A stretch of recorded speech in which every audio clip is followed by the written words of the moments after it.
మహిళలు ఆత్మవిశ్వాసంతో ఆర్థికంగా ఎదగాలని మంత్రి సీతక్క అన్నారు. అంతర్జాతీయ మహిళా దినోత్సవం సందర్భంగా Osmania university arts, social science, women empowerment cell ఆధ్వర్యంలో promoting women's rights, gender equality and fostering empowerment అనే అంశంపై జాతీయ సదస్సును నిర్వహించారు.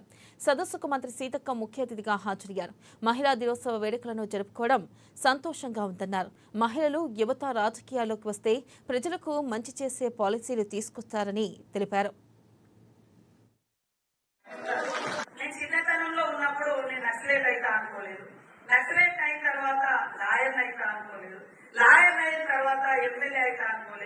ఎమ్మెల్యే అయిన తర్వాత పిహెచ్డి కంప్లీట్ చేస్తానని అనుకోలేదు నేను అసలే. కానీ నేను మాత్రం చదువును ఆపొద్దు, సర్వీస్ మాత్రం ఆపొద్దు అనేది డిసైడ్ చేస్తున్నానని చెప్పాను. వాళ్ళు అది చాలా గొప్పగా ట్రాన్స్లేషన్ చేసి చెప్పడం జరిగింది. సో ప్రతి ఒక్కరికి ఒక తృప్తి అనేది ఉండాలి.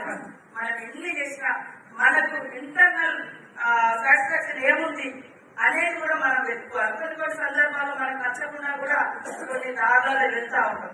కానీ రోజు నా జీవితంలో ప్రతిరోజు నేను సరి చేసుకుంటా ఉంటా. ఎక్కడ మిస్టేక్ అయింది, ఎక్కడ తప్పైనా, ఎవరైనా వచ్చినప్పుడు గట్టి అరిచిందా, పాపం వాళ్ళని అంటే అవమానకంటే పో నడువు అంటే వాళ్ళు అక్కడ అన్నారా అంటే ఆ రోజు నాకు చాలా బాధ అనిపిస్తుంది. ప్రామిస్ చెప్తున్నా, అయ్యో ఇట్లా అనుకుని ఉండాల్సిందేమో. ఆ ఒత్తిలో మనం అప్పుడప్పుడు అట్లా అవుతుంటాం.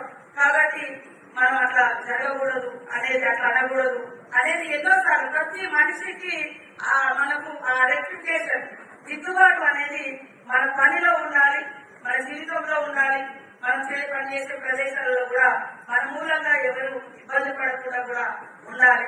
కాబట్టి ప్రతి ఒక్కరు కూడా పాలిటిక్స్ లోకి ఎంటర్ కావాల్సిందే. మనం పాలిటిక్స్ అంటే దూరం దూరం అనుకుంటాం. మళ్ళీ పాలసీ మేకర్లు ఎక్కడికి వస్తారు?